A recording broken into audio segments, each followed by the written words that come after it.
Hari ini saya akan menyampaikan firman Tuhan mengenai bijak mengelola keuangan.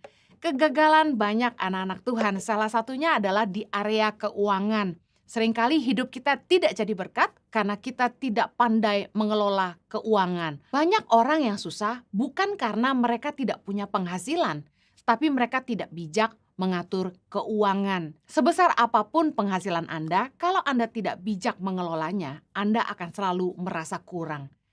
Mari belajar berkata cukup. Rasul Paulus dalam Filipi 4 ayat 11 berkata, "Aku telah belajar mencukupkan diri dalam segala keadaan." Apapun keadaan kita harus belajar mencukupkan diri.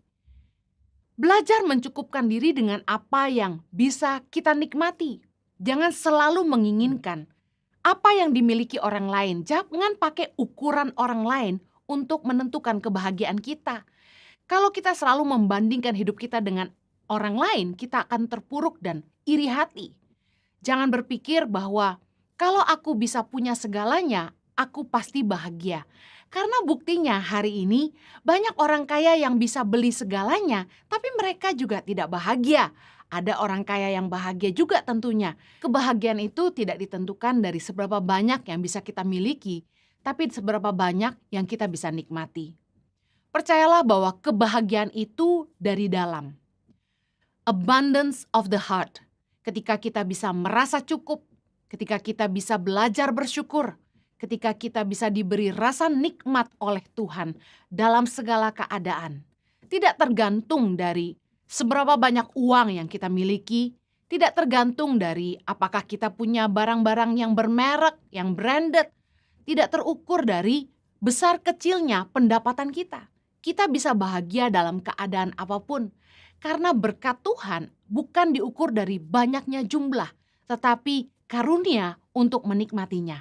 Pengkhotbah 5 ayat 19 berkata begini, "Setiap orang yang dikaruniai Allah kekayaan dan harta benda dan kuasa untuk menikmatinya, untuk menerima bagiannya dan untuk bersuka cita dalam jerih payahnya, juga itu pun karunia Allah."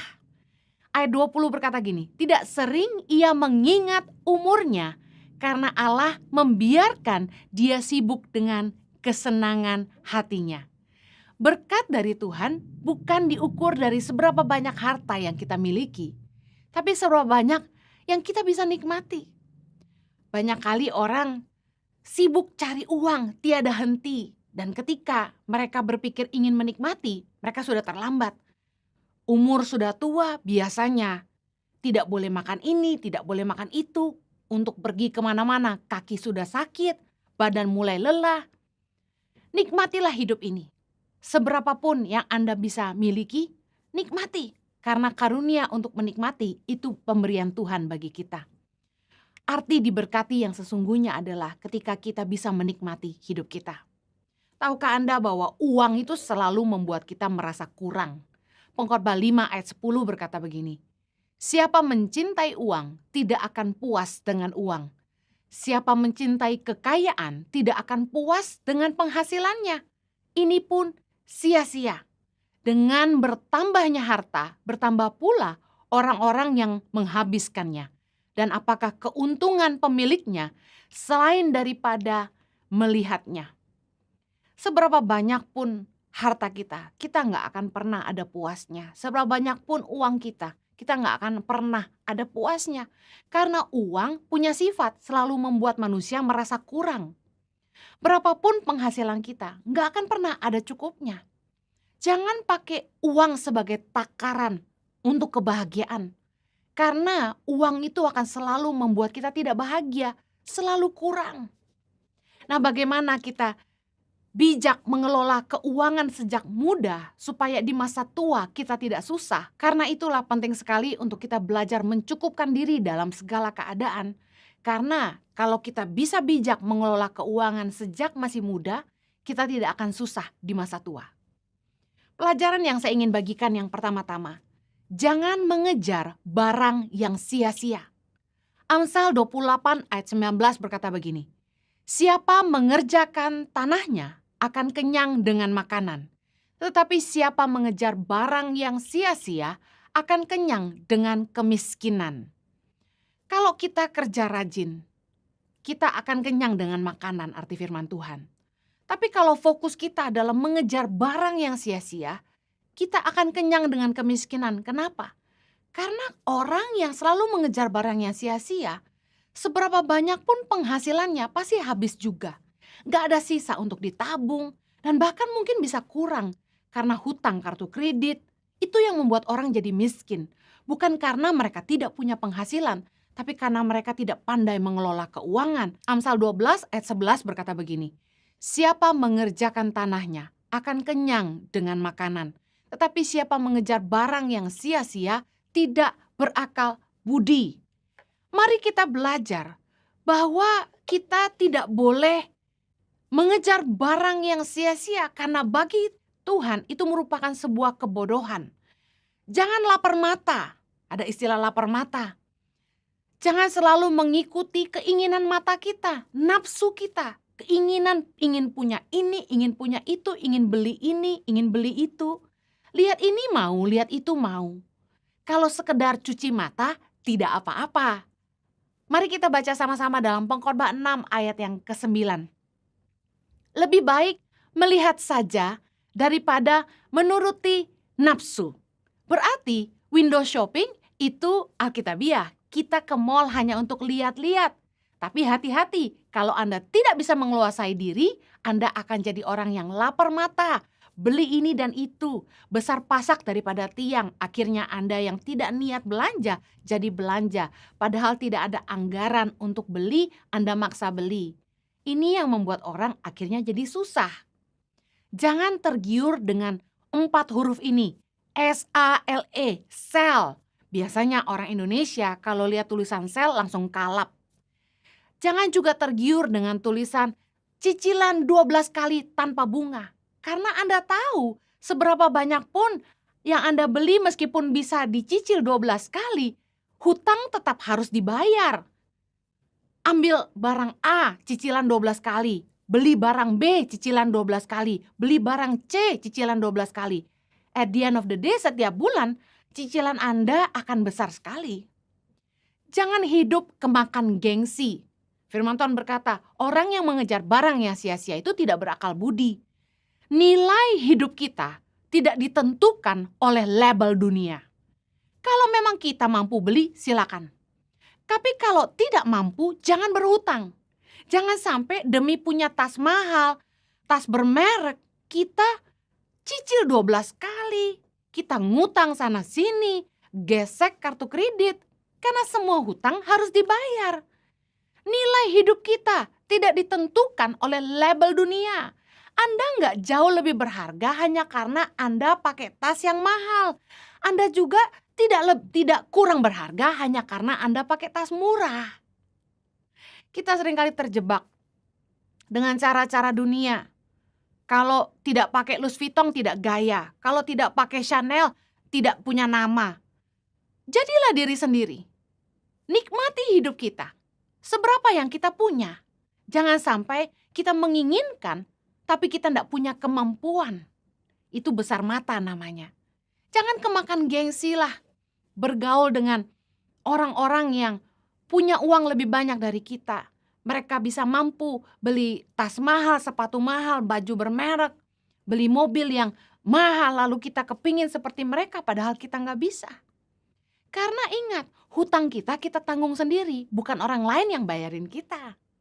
Jangan sampai kemakan gengsi karena nilai hidup kita tidak ditentukan dari label dunia. Lebih baik hidup sederhana tapi bahagia. Hutang pasti bikin sengsara. Saya ingin mengajarkan pedoman hemat. Yang pertama, belilah yang dibutuhkan. Saya senang punya suami yang kalau saya belanja apa-apa atau ingin beli apa saja, dia selalu bertanya, emang butuh? Awalnya menjengkelkan. Dalam hati, pelit banget sih. Tetapi Jojo mengajar saya untuk jadi perempuan bijak. Kalau mau beli apa-apa, bertanya pada diri Anda, butuhkah? Karena gini, kalau kita beli yang kita tidak butuh, kita cuma pakai 1 kali aja, habis itu simpan di lemari, kita nggak pakai lama-lama jadi rusak. Dan ujung-ujungnya yang nggak kita pakai itu kita bagi juga buat orang lain. Nah kan Bu Heni, kita bagi buat orang lain itu kan kebaikan. Enggak, itu kebodohan. Kita beli yang kita nggak butuh. Kalau Anda ingin hemat, beli yang dibutuhkan. Yang kedua, beli yang berkualitas di waktu yang pas. Kapan itu waktu yang pas? Waktu lagi sale. Tahukah Anda, beli barang-barang yang baru keluar itu mahal. Tapi kalau sudah lewat musimnya atau sudah ganti seri terbarunya, kita akan jauh lebih hemat. Kebanyakan orang mengejar barang yang baru keluar. Seperti kacang goreng. Padahal kalau kita mau sabar sedikit, harganya akan turun. Akan jauh lebih hemat. Mungkin untuk barang yang mahal kita bisa hemat 1 juta, 2 juta. Harus sabar. Di Australia kami punya kebiasaan. Kami hanya belanja ketika Natal dan juga ketika musim itu ganti. Kenapa? Kami beli baju winter saat masuk musim summer. Kami beli baju-baju hangat justru ketika sudah mau musim panas. Kenapa begitu? Karena harganya jauh lebih murah. Harganya bisa turun 70%. Murahnya luar biasa dengan kualitas yang sama. Belilah barang yang berkualitas, bukan asal yang murah. Saya sarankan kalau ibu-ibu mau bijaksana, selalu belanja barang yang berkualitas, tidak selalu bermerek. Tapi kualitas memang tidak bisa bohong, harganya pasti jauh lebih mahal. Barang yang berkualitas itu pada akhirnya akan jauh lebih long lasting, tahan lama. Dan Anda akan memakai itu untuk waktu yang panjang dan pada ujungnya Anda akan jauh lebih hemat. Daripada beli murah-murah, sekali pakai rusak, Anda akan jauh lebih boros karena Anda harus beli lagi. Satu kali saya diajarin, Bu Heni, kalau mau beli minyak goreng, belilah minyak goreng yang agak mahal. Karena ketika ibu pakai untuk goreng, itu dia masih bening. Sehingga bisa dipakai berkali-kali. Dan sehat lagi. Kalau Anda beli minyak goreng yang murah, kelihatannya murah separuh harga. Tapi cepat jadi hitam warnanya dan akhirnya jadi boros. Minyak cepat habis karena harus ganti terus. Saya belajar bahwa kualitas itu nggak mungkin bohong. Ada harga, ada barang. Tapi bukan soal mereknya, nggak perlu branded, tapi merek yang kita bisa percaya tentunya ya. Di waktu yang pas. Poin ketiga ini nyambung dengan itu. Saat kebutuhan sehari-hari sedang ada potongan harga, beli lebih banyak. Karena pada akhir tahun di anggaran keuangan Anda akan jauh lebih hemat. Barang-barang yang Anda pasti butuh tuh seperti sampo, sabun, minyak sayur, gula, tepung, dan sebagainya. Barang-barang yang memang dibutuhkan untuk sehari-hari. Ketika sedang ada potongan harga, belilah lebih banyak. Seperti sabun cuci pakaian dan lain sebagainya. Amsal 21 ayat 20 berkata begini, harta yang indah dan minyak ada di kediaman orang bijak. Tetapi orang yang bebal memboroskannya. Kita perlu sekali belajar menata keuangan bagaimana kita bisa hemat. Bukan pelit, tapi hemat, bijaksana. Sadarilah bahwa ada fase-fase yang kita akan lewati dalam hidup kita. Anda bisa lihat di tabel di layar kaca Anda. Saya mendapat ini dari salah satu narasumber di program Ngobrol Bareng Keheni yang lalu tentang belajar bijak mengelola keuangan dan investasi. Di usia 0 sampai 20 adalah masa anak-anak bertumbuh dan sekolah, kuliah. Nah, diharapkan di usia 22-23 itu sudah kelar kuliah. Nah, kita perlu tegas sama anak-anak kita karena inilah fase hidup mereka. Jangan sampai di fase mereka sudah lulus kuliah, mereka masih kuliah ketika mereka harusnya sudah kerja. Nah, di fase usia 20 sampai 35 tahun adalah fase di mana anak-anak muda itu mulai membangun karir, memulai usaha, mulai bekerja mandiri. Nah, apa yang harus dilakukan di usia-usia ini, 20 sampai 35? Mulai belajar beli rumah, investasi, mulai nabung untuk masa depan. Anda mau menikah bukan? Nah, kalau mau menikah harus siap-siap punya rumah. Karena beli atau ngontrak Anda tetap butuh rumah. Ada waktu yang harus kita Perhitungkan kapan kita mau berkeluarga, lalu kapan kita mau pensiun. Harus ada dana cadangan untuk masa tua. Nah, kita harus ngerti life stages, fase-fase tahapan-tahapan kehidupan yang kita harus lewati, mau nggak mau. Kalau kita nggak bijak dengan life stages ini, kita akan melewati masa-masa di mana kita harusnya produktif, kita tidak produktif, maka di masa tua kita akan susah. Perencanaan keuangan masing-masing orang berbeda-beda. Anda bisa menetapkannya sendiri, tapi harus disertai dengan komitmen. Saya beri contoh. Mengalokasikan pengeluaran setiap bulan seperti ini. Perpuluhan dan persembahan 15-20% dari penghasilan bulanan. Ini terserah Anda mau mengaturnya seperti apa. Saya hanya memberi contoh. Karena ketika Tuhan memberkati kita, ada benih yang harus ditabur kembali, ada roti yang memang bagian kita untuk dinikmati. Nah, saya bicara benih, perpuluhan dan persembahan, taburan untuk orang tua, Anda nolong orang lain, dan lain sebagainya, itu 15-20%. Kemudian, kebutuhan konsumsi, kebutuhan pokok seperti makan, minum, tagihan listrik, biaya telepon, biaya transportasi, sekolah anak, dan lain sebagainya, 30-40%. Berikutnya, kewajiban kredit. Kalau Anda yang ada cicil rumah atau cicil kendaraan, tidak boleh lebih dari 30-40% dari penghasilan Anda. Kemudian sisanya, belajar menabung dan berinvestasi 10-20%. Kenaikan pendapatan bukan berarti menaikkan konsumtif kita. Artinya apa? Kita nggak akan bisa menikmati lebih kalau kenaikan pendapatan kita selalu diiringi dengan kenaikan gaya hidup kita. Ketika gaji naik, penghasilan bertambah. Kalau selalu diiringi dengan naiknya gaya hidup, naiknya pengeluaran, kita nggak akan pernah ngerasa ada lebihnya. Pas-pasan terus. Nah, bagaimana kita bijak mengatur keuangan? Pastikan kenaikan pendapatan jangan sama dengan kenaikan pengeluaran. Bagaimana cara membuat perencanaan keuangan? Anda bisa mengerjakan ini di Excel, di komputer, atau ambil kertas dan pulpen dan tulis. Buat pos pengeluaran bulanan. Bagi jadi 2 tabel, pisahkan kebutuhan pokok bulanan dan gaya hidup. Di bagian kebutuhan pokok bulanan, Anda bisa cantumkan kebutuhan makan, uang sekolah, tagihan listrik, air, dan lain sebagainya, transportasi kerja, dan lain sebagainya. Sedangkan di kebutuhan gaya hidup yang biasanya Anda lakukan, Anda bisa isi di situ. Kemudian yang kedua, Anda harus mulai mengalokasikan berapa uang yang Anda mau tabung dan investasikan. Yang ketiga, pastikan Anda juga mengalokasikan berapa piutang yang Anda harus bayar.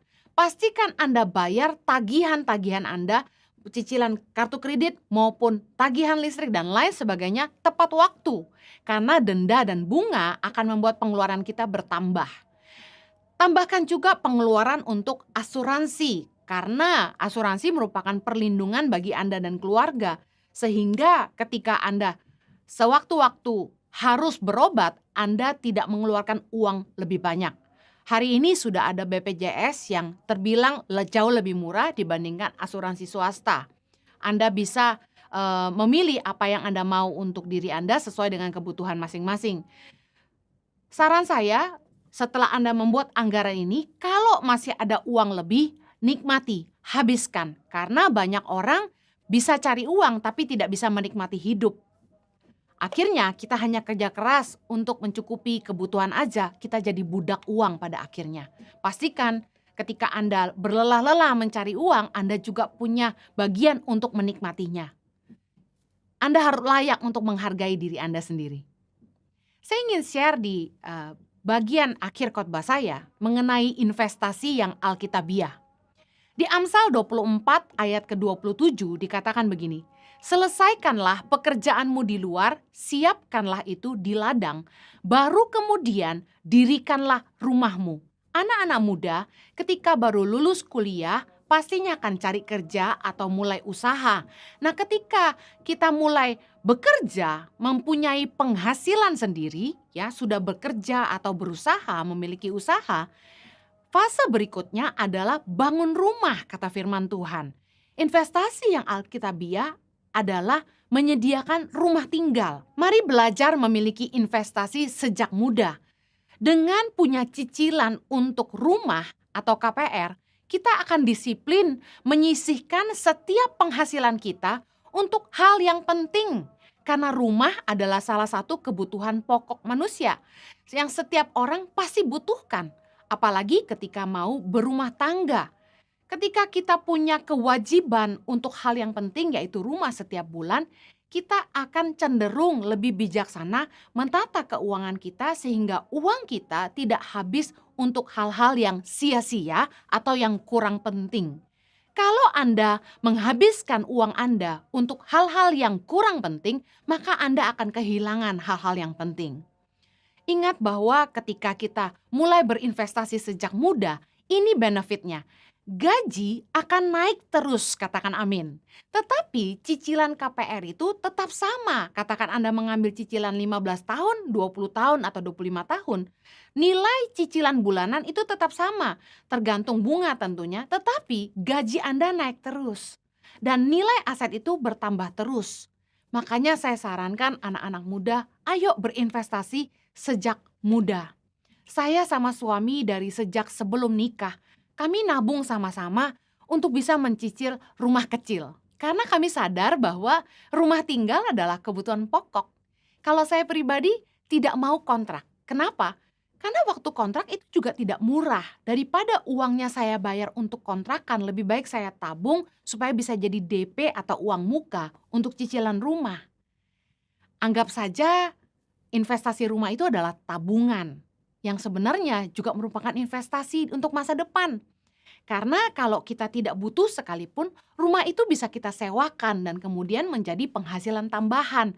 Bahkan dari uang sewanya bisa menutupi biaya cicilan bulanan untuk rumah itu sendiri. Percayalah suatu hari nanti ketika Anda membutuhkannya untuk rumah tinggal keluarga Anda akan sangat berbahagia karena Anda sudah memulainya sejak muda. Bukan mewah tidaknya rumah yang menjadi target. Kita harus menyesuaikan dengan kemampuan sendiri, supaya jangan sampai cicilannya mencekik leher kita. Amsal 24 ayat 3 berkata gini, dengan hikmat rumah didirikan, dengan kepandaian itu ditegakkan. Artinya gini, kita harus berhitung baik-baik, kita harus mikir baik-baik bagaimana caranya supaya kita bisa mencicil rumah untuk masa depan kita. Jangan demi rumah besar, sampai-sampai kita makan aja nggak bisa. Tadi saya bilang bahwa besarnya cicilan bulanan maksimal itu 30-40% dari penghasilan kita. Jangan lebih. Karena kalau kita punya cicilan hutang lebih dari itu, maka leher kita akan tercekik. Jangan sampai kita nggak nikmatin hidup juga, karena cicilan rumah itu lama, 15-25 tahun. Jangan sampai kita cuma makan tempe tahu aja. Kita harus juga menikmati hidup kita. Bagaimana supaya kita tidak tercekik oleh cicilan kredit rumah? Pastikan kita jujur ketika kita mengisi aplikasi KPR di bank, berapa pendapatan kita yang sesungguhnya. Jangan serakah, jangan sampai kita beli di luar kemampuan. Ada orang yang serakah sudah punya rumah satu, tapi dia tertarik untuk punya investasi lebih, dia beli lagi. Beli lagi. Karena memang ketika marketnya bagus, investasi kita ada yang sewa, mungkin nggak berasa karena cicilan bisa ditutupi, bahkan juga biaya maintenance bisa ditutupi oleh penyewa kalau yang kita beli itu apartemen. Tapi juga pikirkan bagaimana kalau tidak ada yang sewa. Maka pengeluaran strata atau maintenance pemeliharaannya menjadi tanggung jawab kita. Plus kita harus bayar cicilan KPR-nya. Bijaksanalah. Jangan sampai kita jadi orang yang serakah lalu malah mencekik leher kita sendiri. Lukas 14 ayat 28 berkata, sebab siapakah di antara kamu yang kalau mau mendirikan sebuah menara tidak duduk dahulu membuat anggaran biayanya, kalau cukup uangnya untuk menyelesaikan pekerjaan itu. Baik-baik duduk berhitung. Jangan sampai kita serakah. Kita harus cermat dan cerdik dalam mengelola. Saya percaya bahwa rumah adalah kebutuhan.